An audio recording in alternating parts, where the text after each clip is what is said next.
Planned Parenthood makes zero profit on any fetal tissue donations. You are reimbursed for what costs? Simply costs of preservation, transfer, you know.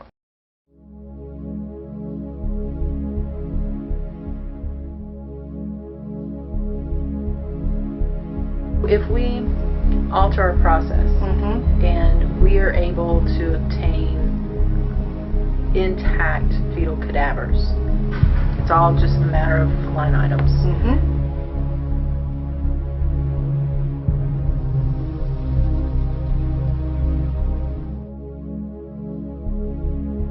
That would be $100 per specimen. 50 specimens per day would be $5,000 per day that Planned Parenthood was collecting from fetal tissue.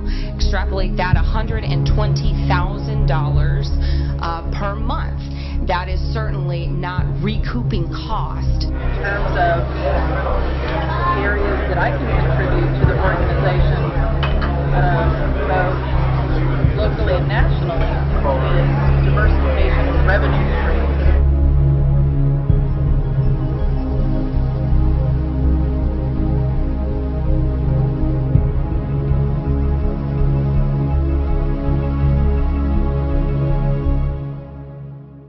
Well, so under the scope of where we probably have an edge over other organizations, our organization has been doing research for many, many, many years. And we've had studies in which the company, or in the case of the investigator, has a specific need for a certain portion of the products of conception, and we bake that into our contract and our protocol that we follow this. So we deviate from our standard in order to do that. Telling you this so then we can get creative about when and where and under what conditions can we interject something that is specific to the tissue procurement needs. Sorry, that goes to my perfect for my next. Can you get creative? Can you alter if we say we need a liver? Or not just liver, thymus, but let's say neural tissue is very difficult because. Could you adjust the procedure if you knew they need high volume of this? Could you match that and 18 to 22 week neural specimens, in so both hemispheres intact. Yes. You could do that. Yeah, I think we can. I mean, some of it is really outside. Some of it will be happenstance because sometimes as the procedure is happening, the procedure itself for the removal is generally standardized. I'm saying generally loosely, generally standardized, and so just depending on the patient's anatomy, how many weeks, where it's placed in the uterus, we're going to potentially be able to have some that will be more or less intact, and then some that will not be. So, but it's something that we can look at exploring how we can make that happen, so we have a higher chance.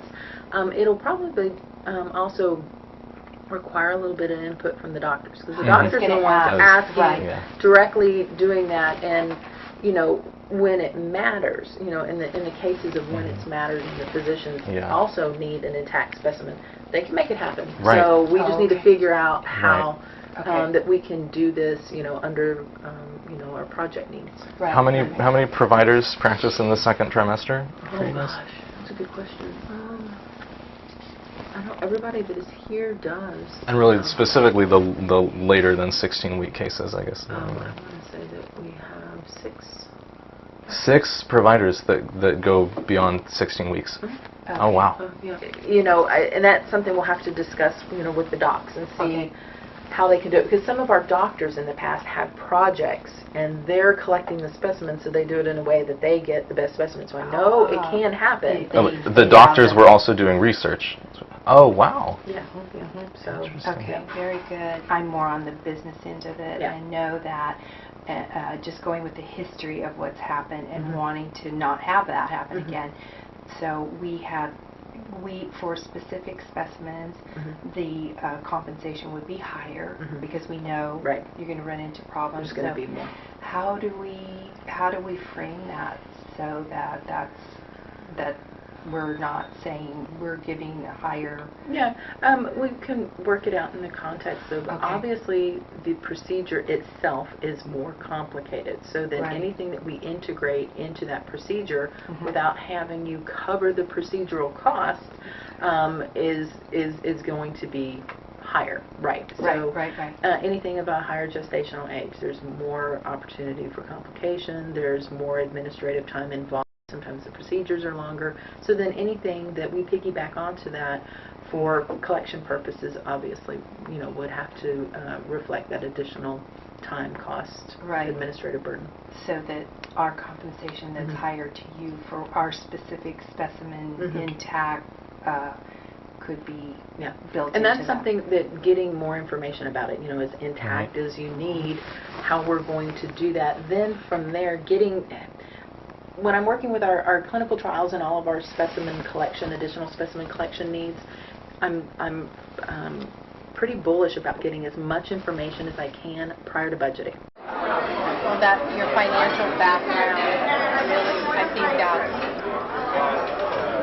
what you can see the benefit of this financially, just having that background, seeing that there is it's gold out there. And it can be so beneficial. So I'm glad that you have that background so that you see the financial benefits of getting the right specimen and getting it intact. And if you have to change the procedure just a little bit within the framework that we're all talking about it the same way, in the right way, but that financial gain and to your staff just knowing this is the end. I think everyone realizes, especially because my department contributes so much to the bottom line of our organization here, even though we're one of the largest affiliates. Our research department is the largest in the United States, larger than any of the other affiliates combined. Wow. If that provider is needing to change the technique a little bit, and I know I'm going against my side of this, but I'm okay with, no, I want you to be paid per specimen, and rather than, oh, here, just ship this off. No, this is what we're looking for, and if you can do that and it compensates you and financially that's helping you to grow your clinic, I'm willing to do that. And so if we alter our process and we are able to obtain intact fetal cadavers, then we can make it part of the budget that any dissections are this, and splitting the specimens into different shipments is this. I mean, it's all just a matter of line items. And so what are they? Are they requesting just liver or liver thymus? Liver thymus longa? Everything. CNS, brain, kidney, thymus, liver, spleen, femur, bone marrow, hematopoietic stem cells from 14 to 22 weeks of gestation. They're going to engraft all of those or just the hematopoietic? Purpose and objectives. And they want it up to 22 weeks. Yeah, including CNS, brain. Wow, they want everything. See, so that's the thing. So for a study like that, if we could provide, you know, just a whole cadaver, and then they can take exactly what they want with the full quality, you know, and everything, that is actually going to be ideal for them. Well, it would make me very happy for us to finish up what we need to do, and I can put you in contact with them. And their range ranges 14 to 22 weeks is what they're saying. Yes. Okay. Oh, and I was wrong. They want 120. 120. This is huge.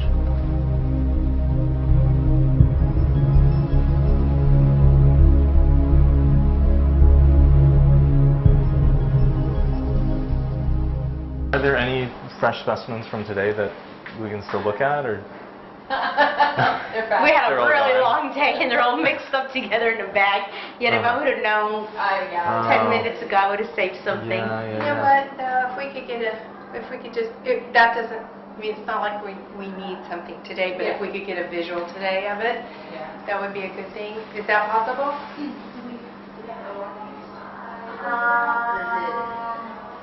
Yeah, let me see. Mainly, That one's probably frozen. yeah. What we're looking for is like a visual baseline of like intactness and everything, and How what's much that, or just so how that we not know like, intact they are. Right. Yeah. They or all, like on a typical day, like kind of what that looks like, and then and what it sort varies of. like based on gestation. Sometimes they come out really intact. Do you want to do? You're not going to see nothing intact today. Because the way we collect the tissue, it all gets collected into one container. We either, you know what? Is it cremation? What was the latest case that you did today? The latest case we did today was a 5 week and 3 days. No. Oh, OR, the 20, OR. it was a 20, I know what you mean, Right. 20 stationing. And that was one of the very first ones, so I'm assuming that one could almost be frozen. So we're oftentimes looking for liver and thymus are two of the most in demand. Yes. Excellent. All right, here you go.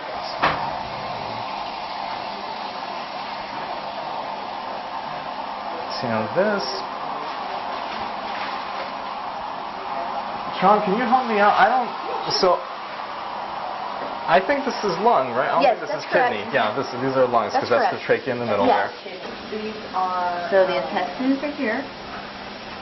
Right here. See? there. Yeah. This comes out, like I said, the organs come out really, really well. Right. All the intestines Right. pretty much almost like And then this is a intact. big kind of placenta right here. Yes. Do you ever see thymus? In this case is really normal. Whenever we do like the 20, 22 weekers, we do. Uh-huh. You get a lot better. But it's difficult to find thymus at this gestation. Yeah. What is that age, I think? This is This patient was like 18 weeks, I think. is this Right.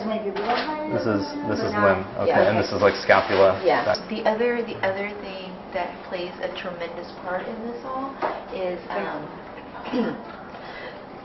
the dilation Exactly. that you've obtained. Exactly. And also how, for lack of a better word, how cooperative the patient is during the procedure. Oh, really? Are they under conscious sedation? Or Yeah. Okay. There's conscious sedation, but there's also times where it's just you've pretty much maxed out, and that's their tolerance.